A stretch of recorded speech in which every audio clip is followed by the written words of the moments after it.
बहनों और भाइयों, दोस्तों, कहते हैं शादी का लड्डू जो खाए वो पछताए और जो न खाए वो भी पछताए। भाई अजीब बात है। और बहनों और भाइयों, ये शादी का जो सिस्टम है या रिवाज है या तौर तरीका है, इसमें एक बड़ी मुश्किल है। बंद है मुट्ठी तो लाख की, बंद है मुट्ठी तो लाख की। भाई लाख की रकम तो अब बहुत छोटी हो गई, करोड़ों अफजों की कहना पड़ेगा, अरबों रुपए की। बंद है मुट्ठी तो करोड़ों अरबों की, खुल गई तो फिर खाक की। जी हाँ, एक ज़माना था। आज तो खैर वो ज़माना बदल गया है। अब तो मैकडोनाल्ड में मुलाकात होती है, कॉफ़ी हाउस में वादे होते हैं, बस स्टॉप पे शादी हो जाती है और रोड पे आते आते डिवोर्स भी हो जाता है। ये भी एक प्रवाह चल रहा है।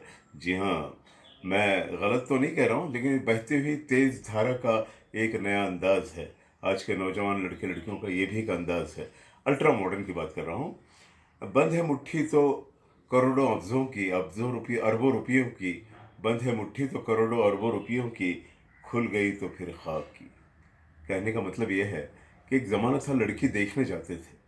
क्या देखते थे, 2-3 घंटों में क्या देखते थे हम लोग? कुछ भी नहीं देख पाते थे। जब वो आती सामने तो बड़ी लजाई, शर्माई, सुशील, सुकन्या, कुलीन, शालीन, खामोश, शांत शांत, जैसे कोई देवी हो। और जैसे ही वो घर आ जाती है और बम का गोला, दहकता हो गोला, जी हाँ, असली रूप सामने आ जाता है, तब बहुत देर हो चुकी होती है, बहुत देर हो चुकी होती है। फिर भी इस पर भी इलाजात हैं, ऐसे नहीं है कि इलाजात नहीं है, बिल्कुल हैं। मेरा ऐसा मानना है कि बच्चों की पहली स्कूल, पहली पाठशाला, पहला विद्यालय उसका अपना घर होता है, उसके माता पिता। जी हाँ, लोग अब सोचेंगे, जब इतनी मुश्किलात हैं शादी में, ब्याह करने में, विवाह मैरिज में, कि भाई लड़की के बारे में समझ नहीं पाते, और लड़के भी कुछ दूध के धुले नहीं है। जी हाँ, लड़के भी दूध के धुले नहीं है।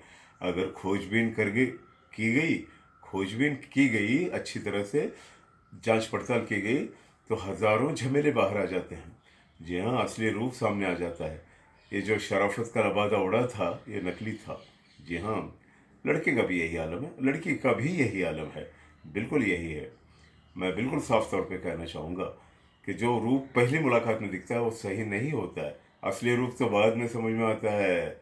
जी हाँ, वो जिसको जल परी कभी समझा था, जिसको कभी जल परी समझा था, वो तो भाई खतरनाक चुड़ैल निकली। ये भी होता है।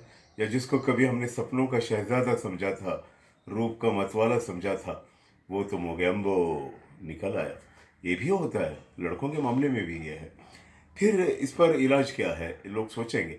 मेरा ऐसा मानना है, अभी अभी मैंने कहा, बच्चों का पहला स्कूल, पहला विद्यालय, पहली पाठशाला, उसका अपना घर होता है। उसके माता पिता किस तरह के हैं, उसका स्वभाव उनका कैसे है, घर का टोटल स्वभाव कैसे है, माता पिता कहाँ तक पढ़े हैं, उनका लबो लहजा क्या है, अंदाज गुफ्तगू क्या है, उनकी सामाजिक प्रतिष्ठा कितनी है, जॉब क्या करते थे, इस पर बच्चे की बहुत कुछ बनावट डिपेंड करती है। जी हाँ, इसको परखिए एक बार, घर के माहौल को परखिए, माता पिता को परखिए और ख़ानदान को परखिए, बहुत ज़रूरी है। तभी आप जाके शायद सही मोती हाथ लग जाएगा। फिर भी ये लॉटरी है, लग गई तो करोड़ों की, या फिर ज़ीरो। ये होता है।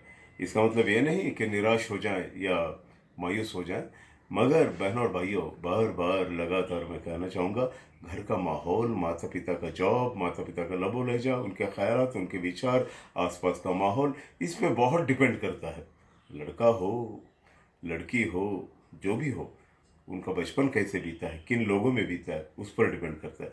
उसको गौर फरमाइएगा, आपको नतीजे मिल जाएंगे और फिर सही राह भी मिल सकती है। मेरी शुभकामनाएं सभी लोगों के साथ है। मगर ये कभी ना हो, समझा था किसको सपनों का शहजादा, वो मोगैम्बो निकल आया, और समझा था कि जिसको जल परी, वो खतरनाक चुड़ैल भी मिली। ये ना हो, मेरी यही दुआएं हैं। All the best, bye bye.